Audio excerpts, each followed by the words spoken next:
The sum of 3 consecutive even numbers is 60. Find the number.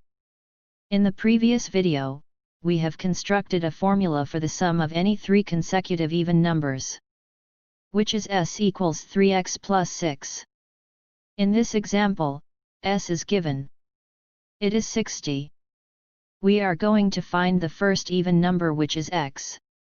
Now, to find the value of x, we will remove 6 and 3 respectively.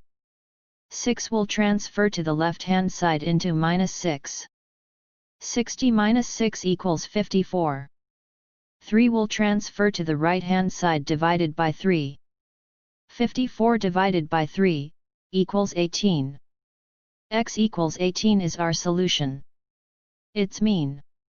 3 consecutive even numbers are 18, 20, and 22.